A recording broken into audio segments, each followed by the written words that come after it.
I'm a traditional medicine person, an author, and former restaurant owner of many years. I'm also a lead herbalist with the Herbal Academy, which if you are wanting to learn more about herbs, that's where I mostly teach.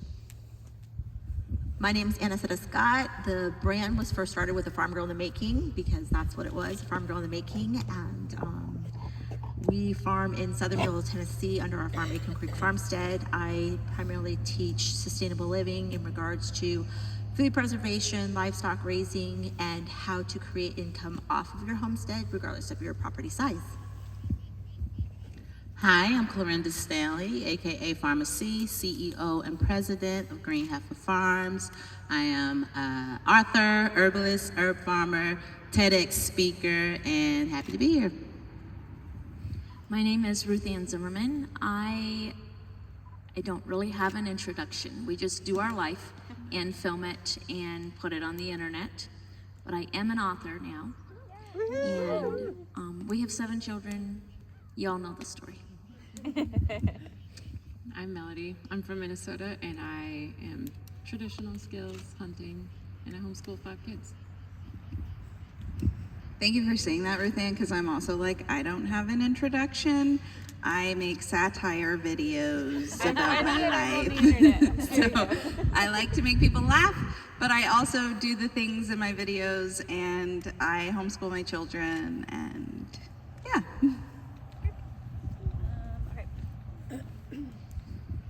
Okay, so a couple of these questions were submitted, so we're going to try to get through as many of these as we can, and then a couple of other ones are just going to be off the cuff. Nothing crazy, okay? So question number 1, what is your must-have herbal remedy? I tend to reflect what I grew up with, which might not be available to everyone, but in northern New Mexico, all of my grandmothers and aunties, we all used osha, which is bear root. And I know it doesn't like to grow anywhere else, but we use it for any type of respiratory issue. So even when I travel on our plane, to make this trip, I bring that with me because the airplane, and just the climate change is a big deal for me. And that is definitely my favorite, was traveling with my osha root. Let's be honest, I rely on individuals like this to provide me what I need. I don't have anything. I go to them and I'm like, hey, this is what I got. What do you got? Mine changes depending on season. Right now, as we're transitioning into colder weather, I love holy basil, we call it in the South, Tulsi, as it's known, and in particular, I love Kapoor and Krishna varieties. I don't know if this is an herbal remedy, but I will not be without fire cider. Fire cider is my go-to for everything, in every respiratory thing. And I can honestly say fire cider has cured me of strep throat. I used to get it reoccurringly, and the minute I start feeling like I'm coming down with strep throat, I start gargling fire cider every hour, and it nips it in the bud every time. So fire cider, and my children will actually not tell me when they're not feeling well because they don't want to take it, and they know I'll be like, open up. I use garlic for a lot of things. So I'd say garlic, I don't know if that counts, but garlic, and then we use a lot of plantain because we have it growing everywhere. And if you're out, in the woods and you get blisters or little cuts, my kids know you chew up some plantain and stick it on there, and so you can put it in your shoes like it's a natural barrier if you're getting a blister or anything like that. So that's something we use a lot. It's hard to be at the end of the line because I want to say something new, but I'm the same, fire cider and garlic. I'm constantly just chewing garlic when I feel something coming on, and my husband hates it. He can smell me when he walks in the room. And plantain as well. It's so funny, when I learned that trick, I really didn't get interested in herbs until maybe 5 or 6 years ago, so I'm not as knowledgeable. But I just this last summer, a little girl got a bee sting at the park, and I was like, "Oh wait, chew up some plantain and put it on it." But her mom wasn't willing to, so I was like, "Well, I'll do it, but I'm gonna put my spit on her leg. Is that okay? Are you like, can we get a little waiver here?" Yeah. So. Okay, so next question. I mean, most of you all are either, I think all of you are authors, or have a social media presence of some sort. So the next question is, how do you meet the demands of posting, sharing online, and motherhood? So this is kind of all-encompassing in terms of, I feel like we could throw in imposter syndrome in there too. How do you handle this? Let me go first. That's been really hard for me because, as I shared before, this was kind of my husband's idea. And so I'm very grateful that he gets to stay home with me and we work together. But it is tricky. There have been times where we're filming and our kids are just being kids and making noise, and we're like, "Be quiet, if you would just be quiet, then we would be done with this in 10 minutes, you know." And then we're like, hold on a sec. Like, they didn't choose this. So we've had to figure out like when to film, you know, like when they're happy playing outside, and just kind of squeeze it in throughout the day. But also just not letting myself get so wrapped up in comments and people's approval. Like last night, I posted a reel of Ruthann squirting milk in my mouth from the cow's teeth. And like, I drink raw milk all the time, but I read the comments and they're like, "You're gonna die. How have you even survived to be able to post this?" And so like in the middle of the night, I'm like, am I gonna die?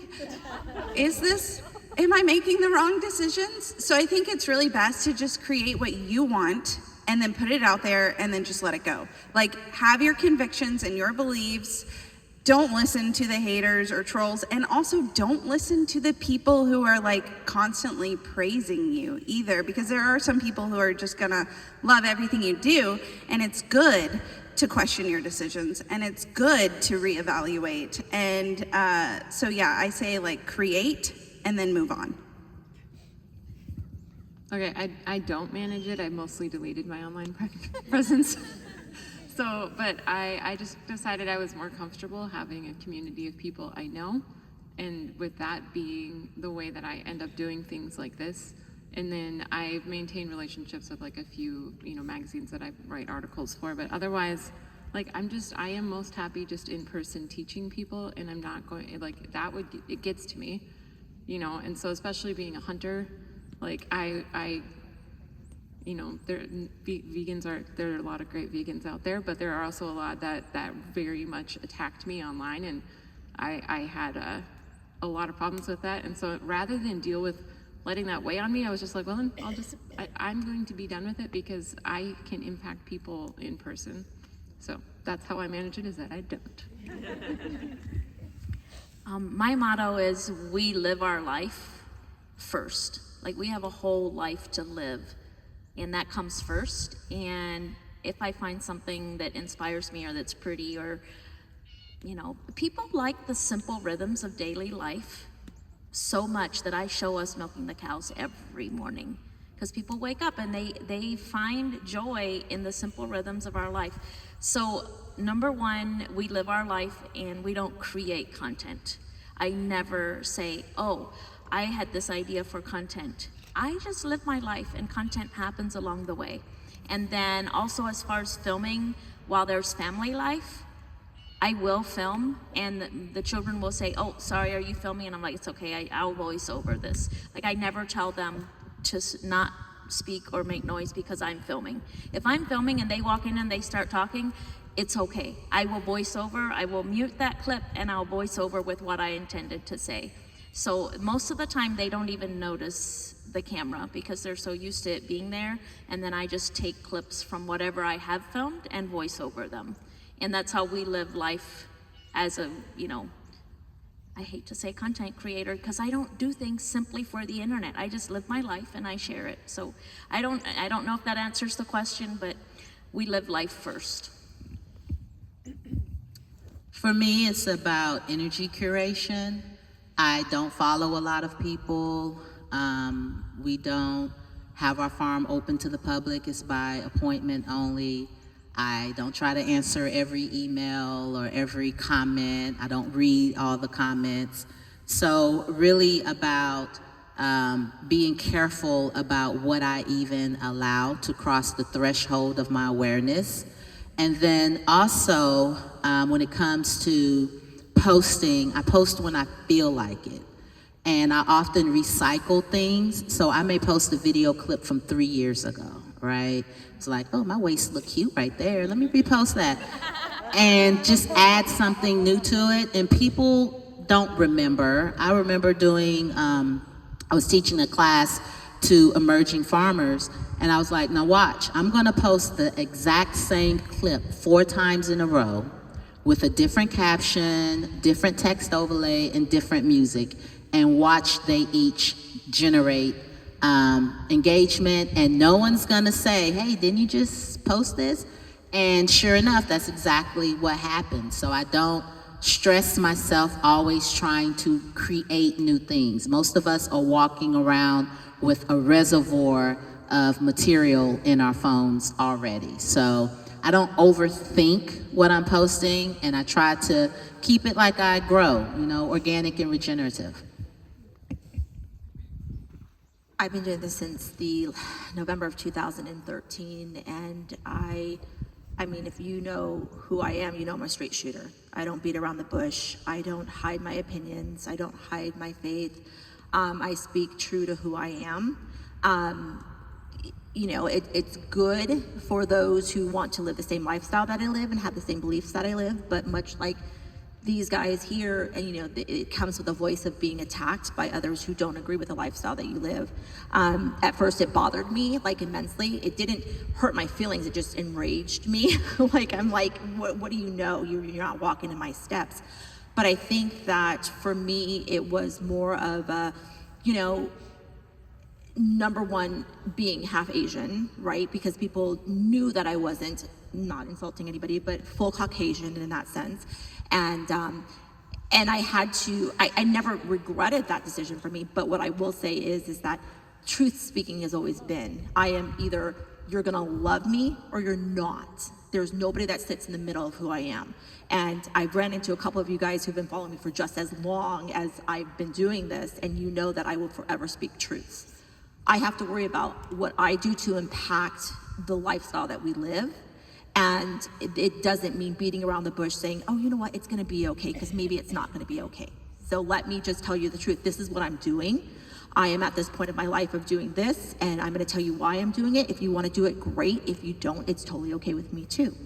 My farm will always be open for anybody who needs assistance and help, but I think that when you enter this platform of writing books, having a website, social media. I mean, we just had a conversation this year that in the last year I pulled back from social media alone as it is, not because I don't have time for it, it's just because I choose to focus on more and give you more impactful items that we're gonna share. I think that if you seek to follow anybody or do anything, make it in a value of what's really good for you. I watch Emily's social media, she makes me laugh. That's where I'm like, oh, this is great, I can laugh all day today.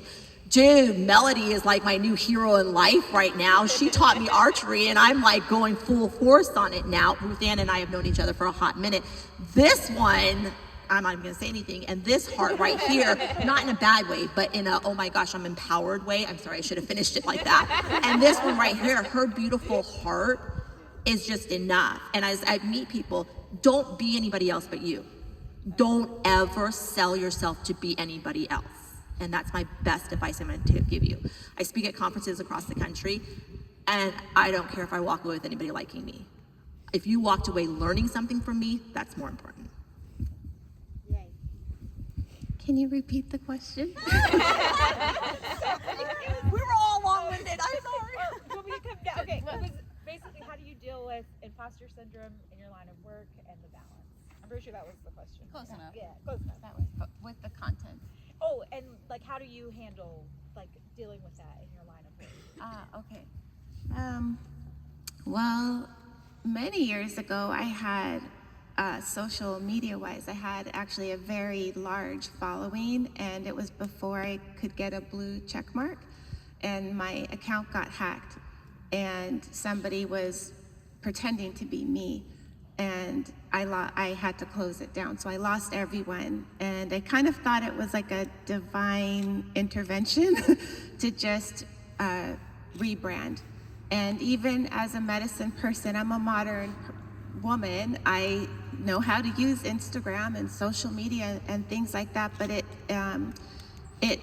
had me stop and pause and really decide how did I want to move forward with social media, because it's an animal on its own, and I really put down like some boundaries that I was only going to post things that had like, I would write down an intention, and that's when I would, now that's how I now post. But I would say a lot of my purpose on social media is to share free content. So a lot of people visit my space for recipes, for information on many things like that, because I do recognize, because I teach internationally online, but I also teach internationally in person. A lot of people really like virtual learning, and they like that digital space because they can learn something that maybe my own book isn't available in their city or in their town or things. And I love that. I love that we can reach different people. It's just, for me, it's about putting down those boundaries like everyone shared. You have to have thick skin, I think, at the beginning, because not everyone's going to agree with you, but I'm now in that age of the crone and I don't care. So if you don't agree with me, that's okay. There's, people that will agree. It's like last night in the circle, I said, everybody, when we meet new people, we tend to say, so what do you do? And what I wanted to remind people is where I come from, we say, who are your people?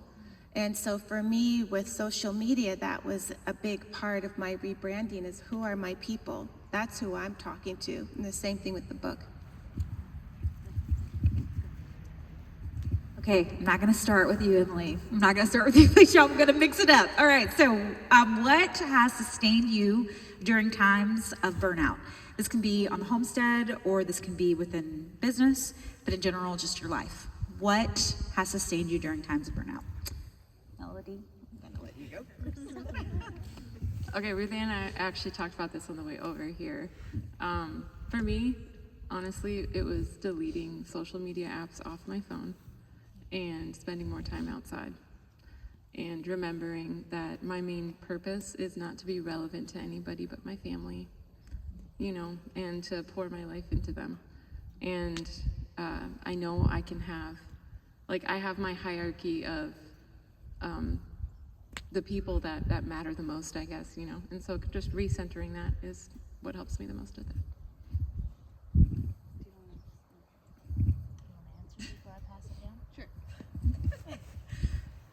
So I always joke that, you know how people promote their businesses and stuff? They're like featured in all these big things. So I've been featured in New York Times, Boston Globe, Rolling Stone, but it's all been really negative. And those things cause burnout for me, because I'm just like, they don't get it. They don't get the joke, or maybe they do and they don't like it.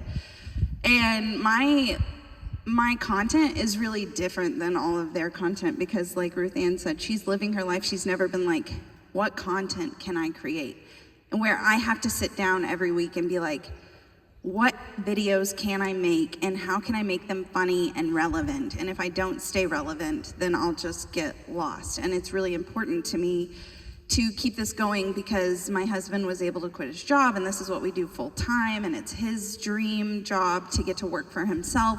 So I look at those things. If I'm being fully transparent, I just signed a new book deal with Zimmerman. I don't want to write another book, but it guarantees my family another year of income. So I'm gonna do it, because this is just one more year that we get to be together and do this. So that's, even when I'm totally burnt out and I'm just like, oh, I can't do this anymore. I don't know what's another video I can make. Like for Clarenda, she said she would post the same clip with different captions, and if it's like I think educational, that works probably. But for me, we don't repost and we don't do the same content. We are coming up with something new all the time. I mean, we have reposted a few times, but really it's very rare. So I just focus on like, why am I doing this? And mostly it's so that we can live the life that we're living right now.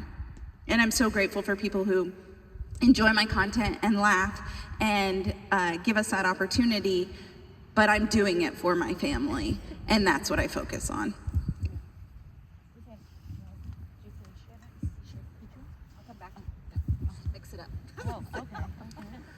I think because I hold space for people who are experiencing burnout for so many different reasons, like I just won't allow myself to take on too much.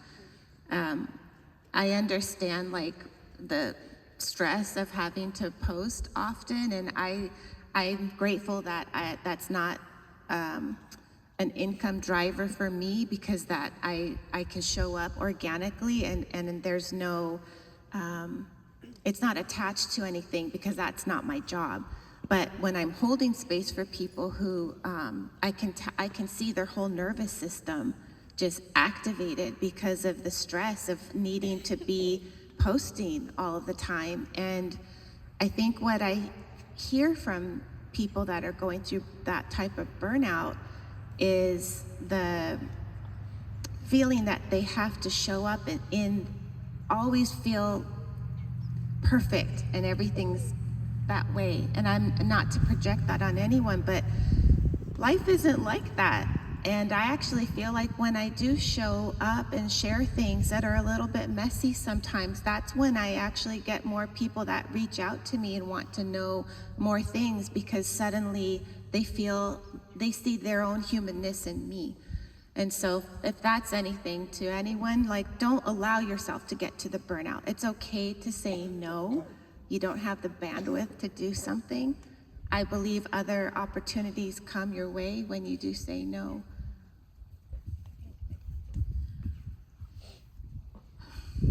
I am a lady farmer.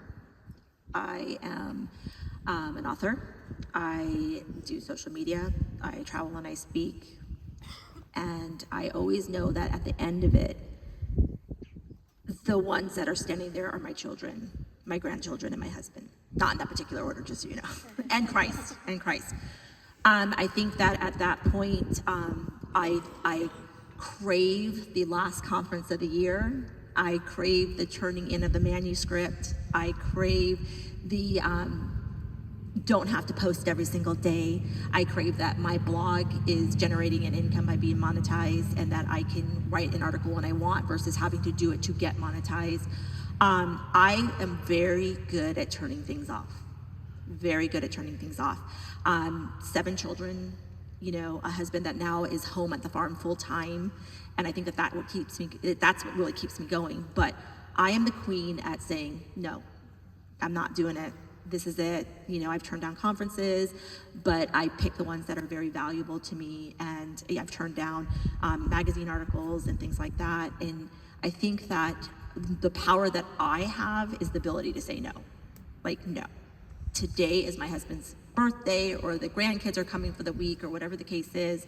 The only thing I can't say no to is farming, right? That's my responsibility. My power, my superpower is truly to say no. And I have finally, after all this time, am truly okay with saying no. The money is there, whether or not I have social media book deals or articles, because farming is our income. Teaching on the farm through hands-on workshop is our income. Everything else is a generated income that allows Justin to be home, but it buys fencing, more cows, whatever I want. But to be able to say no really stops the burning out. It really does. And I mean, even as a mom or a homemaker or a lady farmer, or whatever you're doing on your own homesteads, you can turn it off by just saying no. Even if it's just for a couple hours, 24 hours, 3 days, or a week. Say no. Too many animals, sell them, put them in the freezer. Just learn how to say no and be very okay with that decision. Well, for me, I think a burned out herb farmer is bad branding. So, as I stated earlier, I've got a lot of herbs in my system.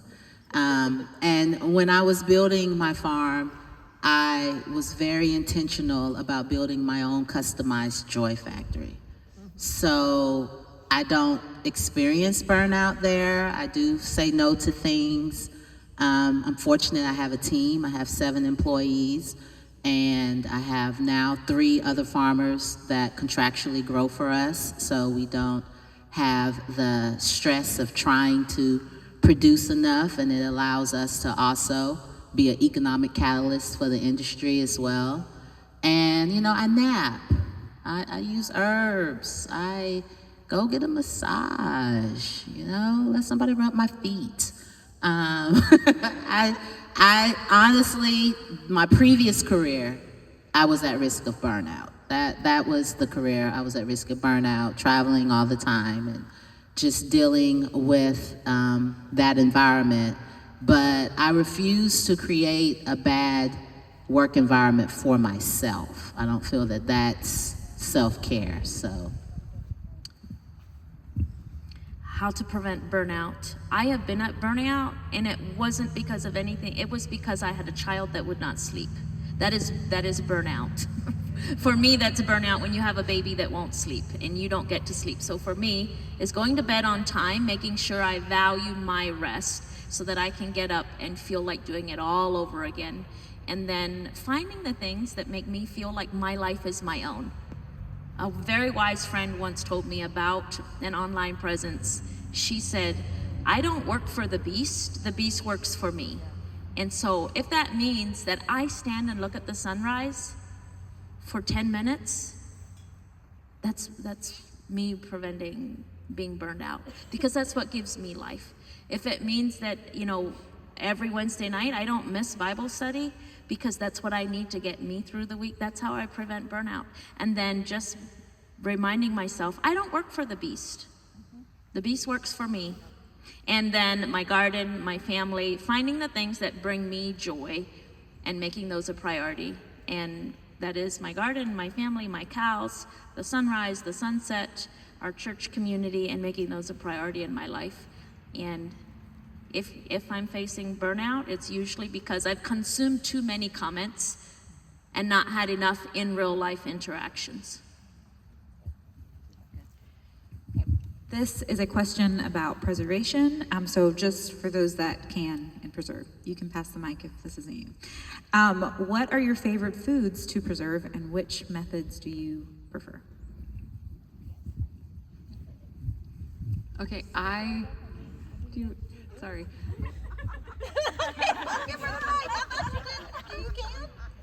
I can pickles.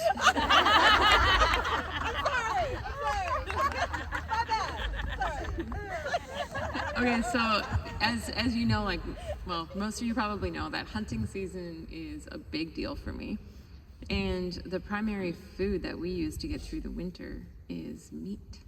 And I get the best economical impact for my family by taking my meat from the woods and letting it be raised without me having to spend a dime. So that's like the best way for me to fill, the freezer. But in doing so, I don't put up a bunch of food from a garden. It's like, I'd rather be in the woods.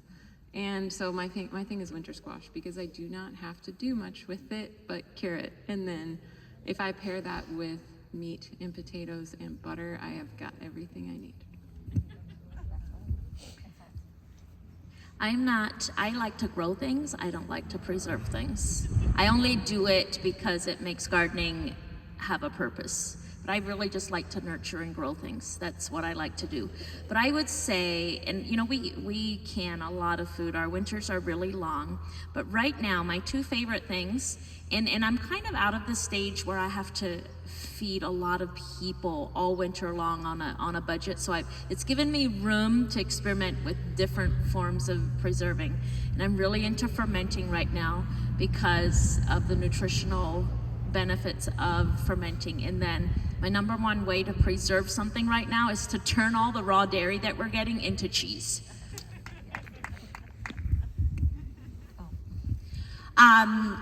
Okay, so I wrote a book based on food preservation, right? It's basically your A to Z to food preservation. If you don't have a copy, just grab it. It's the Farm Girl's Guide to Preserving the Harvest. I don't talk about canning as a whole. I will teach it, but in truth, Ruthann and I had a very long conversation about ancestral eating, and ancestral eating is eating within the season. There's actually a book called Biblical that actually talks about foods within the Bible that are beneficial and healthy for you. I just ordered it. Justin listened to it on ebook form and absolutely loves it. So for us, canning is an emergency food storage for us in a sense. So we will can meat, in case the power goes out, soups and stews and things like that.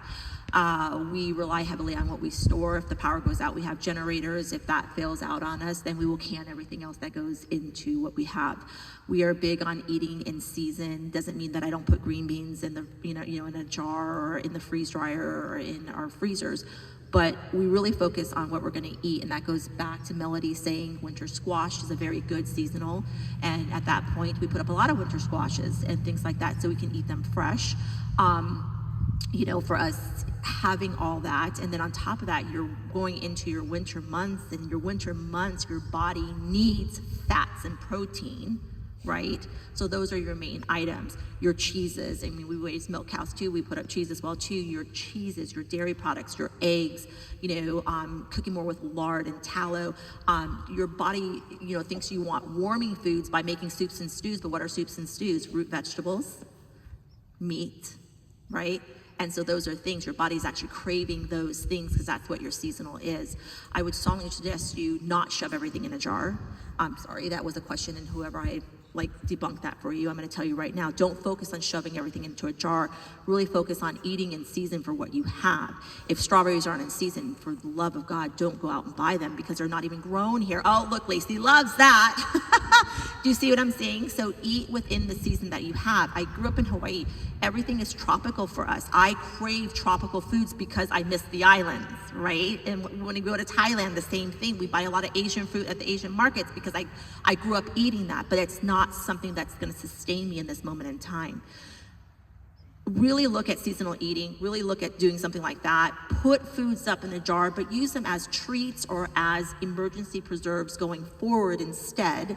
And then really look at the benefits of something else. Put your winters into your squashes and your pumpkins and your sweet potatoes and all those foods instead, and stick to parking the potatoes and just eating your meat and your fats and all that stuff. And then once spring comes, guess what you shift into? As a CSA, as a co-op, we understand that we're going to provide you nutrient-dense foods that are in season. Would you buy something for me if I was giving you green beans right now and I didn't have a hoop house that was heated? I would call you silly. You know what I mean? Focus on eating in season. And for the love of God, who put up 500 jars the first 2 years of her canning because I thought that that's what we needed to do to preserve foods, don't do it. Don't do it. Just really learn to eat in season. I'm not a homesteader, but my Pueblo side, we dry actually a lot of meat. I never grew up with learning about canning, and being a person of the Sonoran Desert, our growing season is like the opposite of most of the places of the people that I've met here. So we're just now planting our seeds for things to grow. It's really a lot about dry farming and dry agriculture, but I would say as far as preservation, the only thing that I do all of the time is sun dry. When it's, we're in the valley of the sun. So we dry tomatoes, peppers, we dry squash, and all of those things are our way of preserving because we have so little water, even traditionally. So we have this sun. And so I used to have a solar oven, and I would actually put a lot of things in the solar oven, and I had that thing for a very long time. I lost it in one of my moves, but the sun is your friend. And even in my book, I talk about growing up. We had 38 fruit trees where I lived, and we would dry fruit all of the time, and our vegetables, everything was sun-dried. I never had canned things because it wasn't part of the culture. Okay, so there are a lot of women here who are probably aspiring business women. Can I see a show of hands of that? Anybody? Okay, so this next question is for that. If you are of that crowd who's trying to start a business, not really sure, what advice would you give for someone who's trying to take the next step from utilizing their gifts and turning it into a business? For me, I think it's consistency. Okay, so my husband, I know that it's really rare to be able to make a living off of just creating funny videos. Like, that's a pretty rare thing. And when we started on TikTok, we decided we were gonna make one video every single day. And our 8th video went viral. So that was like such an encouragement to keep going. But what you don't see is that for 15 years before that, we were content creators. We had a YouTube channel in South Korea, and we lived in an RV, and my husband wrote fantasy books and self-published them. And like, we've been going at it for a long time, and it looks like, well, we were just successful right off the bat. But it took a long time, and consistently putting yourself out there and like get all the bad out. If you go back and watch our YouTube videos from South Korea, like, it is embarrassing. I made Jason put some of them on private because I'm like, if somebody finds us and they see what we like, it is so bad. Just bad comedy, bad jokes. We were trying to be funny back then, and it just didn't land. And so just keep trying and don't get discouraged when it doesn't take off right away. Keep being consistent. I agree with Emily. Consistency and knowing your goal is probably your best bet. One of the rules that I made for myself when we started YouTube is that I was going to put out one video every week for a whole year. And at the end of that year, I would then take a look at all the analytics and everything and see if it was worth my time and effort. And if it wasn't, I would go a different direction with my idea or my gifts or my talents. And so for one whole year, we put a YouTube video out, and I didn't heavily promote them because I was working out the kinks. I was trying to decide what I liked, what I didn't like, things like that. So I didn't even promote it for half the year. But consistency really is the key. And then personally for myself, because this is who I am, is analytics stress me out. Because for me, it's a creative thing. And so for a whole year, I didn't look at the analytics of my YouTube channel. And even now, it's my husband that does all those behind the scenes of the analytics and the emails and all of that. So consistency, I agree with Emily. Make yourself a consistency goal and then work at that. And work it into your weekly routine or your daily routine until it becomes second nature. Can I say one more thing? Sorry. So my brother wanted to start a YouTube, so he talked to Jason about what he should do. And one of the best things Jason told him was, every single thing you do, the next time you do it 1% better. And like, that's not a lofty goal, just 1% better. So, I think that was really wise advice, because you can look at what you've created and just how can you tweak it 1%. And then after 100 times, look at that. I would say don't underscore the planning process and developing your strategy. So take the time to really do the work, to be clear on who your audience is. Take the time to secure your name, register with the state, get your EIN number, and do all of those foundational pieces that we often kind of overlook because we want there to be this big splash, hey, I have a business. But if you take the time to really make sure that on the administrative side that you're doing the work that needs to be done, when you're able to actually put your product out there, whether it's content, whether it's a tangible item, digitized product, whatever it is, you'll be better positioned. So definitely, a lot of times we'll say, I want to start a business. In my opinion, you start the business once you conceptualize it. And so then you're in your planning phase, and to definitely value that process. Out of a show of hands, how many people would like to work with their spouse on the farm full-time? Okay. How many of your spouses would like to be on the farm with you full-time? Okay, so here's the thing, set your goal. Set your goal. If you don't have a goal to get there, then that's the problem. So I know for reality that if I add an extra 25 meat birds on my pasture every time I bring in a round of birds, it is I've already paid for my feed and my labor to process everything else for myself. We ate for free when we started farming for income the first 2 years because we sold enough off of our farm to cover our labor, any material, and our wear and tear. Did I say feed too? Feed, feed. So when you are able to eat for free, you're basically creating an income boundary for yourself. I think everybody automatically goes into this saying that I'm gonna make money off the top, but they realize when you can eat for free based on just a little bit of extra labor on yourself or on how many pigs you sell for feeders or shares or how much beef or a half a hog or half a cow, quarter of a cow that you need to sell in order to eat for free covering hay, if you are going to grain, the fencing that needs to go into it, you've already generated an income. Your next step is to then profit above and beyond that to bring your spouse home. And guess what? You've already built your clientele. So now you need to add a couple more of those individuals into your clientele basis. And that is through marketing, through sharing on your newsletters, through sharing on your social media platform, whatever you need to do. Everybody seems to just want to have that top dollar in first to bring their spouse home. Your first goal is to always eat for free. And I just told you how to do that.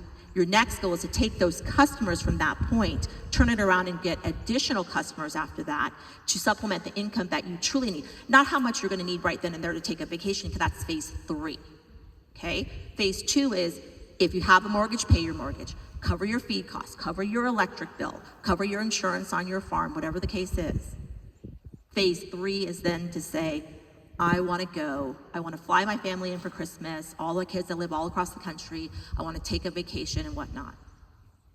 We choose to not hit phase 3 other than flying our children in because we don't have great farm sitters. so we're working on phase 3 right now.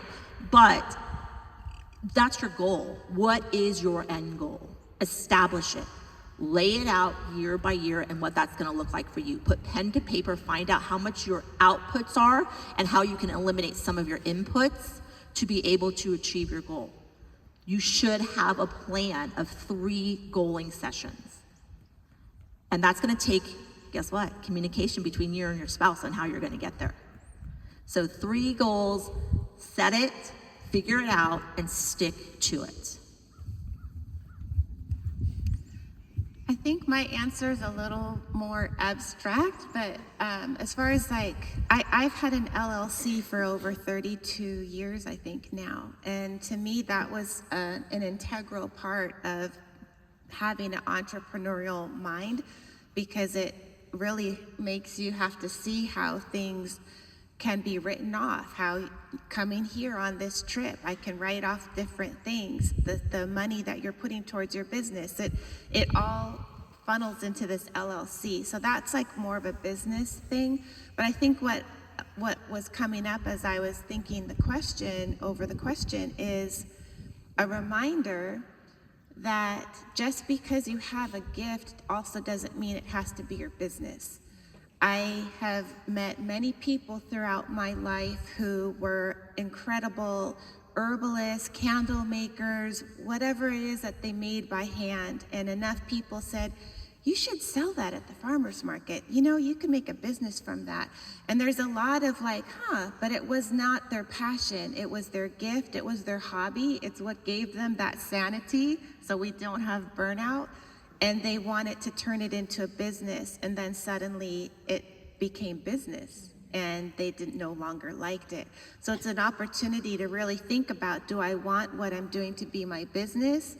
what is the goal? I really loved hearing the word goal, because what are your intentions? Maybe that gift you have is actually your sanity, and to really have your boundaries of where it is that you want to put your attention to if it's going to be your business. Business is, it's like having another human to take care of. It's its own entity. So it is. It's just about reevaluating is what I would say. Okay, just two more. For those who are aspiring to be authors in the crowd, we have several people. Melody also has I think you have an ebook, right, for sourdough? Because you sent it to me.